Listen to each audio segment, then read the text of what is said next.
Pour créer une machine virtuelle, je vais avoir besoin donc de VMware Workstation, mais également d'un fichier image ISO du système d'exploitation que je souhaite installer.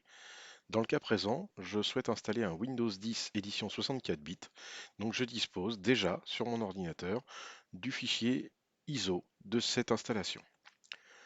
Pour créer une nouvelle machine, je vais donc cliquer sur le bouton Create New Virtual Machine.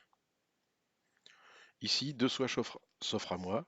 Le premier qui propose une installation typique, standard. Le deuxième qui permet de customiser, comme son nom l'indique, les paramètres de l'installation.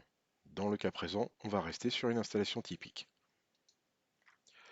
Ici, par défaut, VMware Workstation vous propose d'installer le système directement à partir d'une image ISO.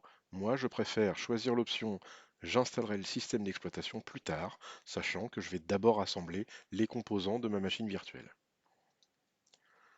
Il s'agira effectivement d'un Windows version 10 64 bits. Si j'avais souhaité installer un Linux, j'aurais pu choisir la catégorie Linux et un certain nombre de choix se serait offert à moi.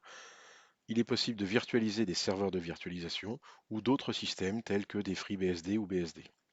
Par exemple, dans l'univers Microsoft Windows, nous pouvons choisir tous les éléments ci-dessous.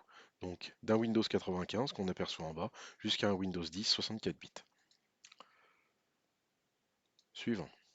Ici, je vais spécifier l'emplacement de ma machine virtuelle. Il est très important de définir un emplacement qui pourra contenir les fichiers de la machine virtuelle. Par exemple, pour un Windows 10, comptez environ 20 gigaoctets minimum pour le bon fonctionnement de la machine, à savoir que ces 20 gigas peuvent évoluer. Ici, je spécifie le nom de cette machine virtuelle que je peux changer si je le souhaite, et je clique sur Suivant. Sur cette fenêtre, je vais spécifier la capacité disque de ma machine virtuelle. Par défaut, VMware Workstation me propose un disque de 60 Go. Et il me propose par défaut de couper ce disque en petits fichiers pour théoriquement simplifier le transport de la machine virtuelle.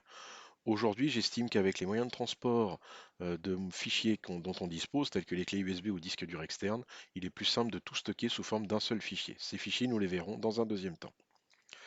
Pour les 60 Go, c'est la taille maximale qu'atteindra le disque. Initialement, le disque ne fera que quelques kilooctets, quelques mégaoctets au maximum, et il gonflera au fur et à mesure de l'utilisation de ce disque, du remplissage par le système d'exploitation et les logiciels qu'on viendra installer. Ici, j'ai la possibilité de voir un résumé des paramètres que j'ai mis en place et certains autres qui se sont mis automatiquement. Je pourrais les modifier maintenant, mais je préfère faire terminer et voir ma machine virtuelle arriver.